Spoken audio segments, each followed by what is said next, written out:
povodom Svjetskog dana voda. Voda je život, kao što znate Zagreb leži na vodonosnicima i kvaliteta vode u Zagrebu je jedna od najboljih u Europi i to trebamo sačuvati.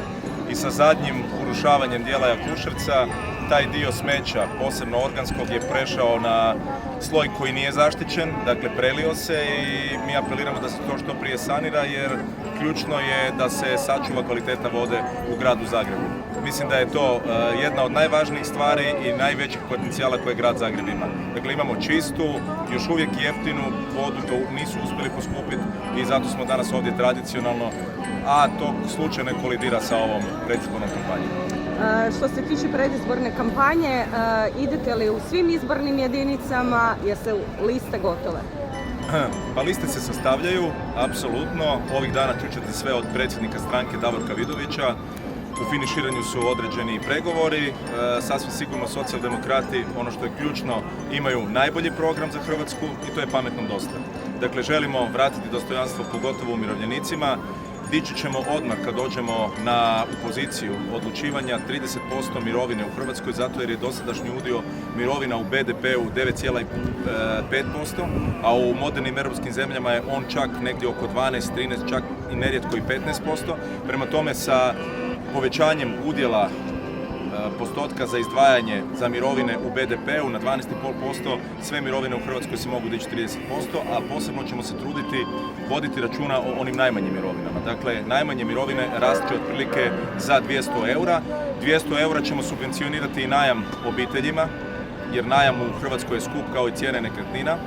Potaknut ćemo poticajnu stanogradnju. Cijena kvadrata neće biti veća od 1400 eura po kvadratu.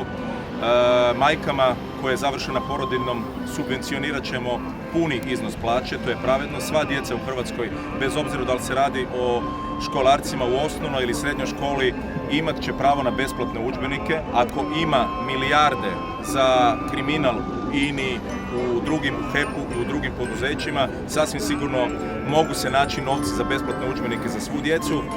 Porez na investiranu dobit će biti 0%, dakle želimo potaknuti investicije u Hrvatskoj. To je važno za poduzetnike. Ono što je ključno je da ćemo, da bi potakli i restoransku potrošnju, za poduzetnike osigurati to da jednostavno trošak reprezentacije ulazi u trošak tvrtki. Također ćemo osigurati za sve mlade koji studiraju, ukoliko dobiju djecu za vrijeme studiranja, besplatno stanovanje. Mislim da je to važno i besplatnu hranu, jer to je ključno za prodemografsku i natalitetnu politiku. Želimo riješiti brojne nagomilane probleme u Hrvatskoj, pogotovo vratiti povjerenje u institucije koje su, usudit ću se reći, zbog kriminala, korupcija i zbog nepoštivanja jednostavno institucija do kraja u ovom trenutku narušene. Rijeke omalovažavanja, uvreda, to je nešto u čemu mi ne želimo sudjelovati i pitali su me neki dan hoće li Milanović postati premijer. Sve što mogu reći, on je sad predsjednik, natječe se za premijera, ide na listu za Europski parlament, a jučer je Arsen Bauk, moj bivši kolega, potvrdio da se može kandidirati za gradonačelnika grada Zagreba. Prema tome, ono što ja očekujem i njegovu kandidaturu za gradonačelnika, kao što je to nekad napravio Škoro. Prema tome, Tomaševiću, bye bye.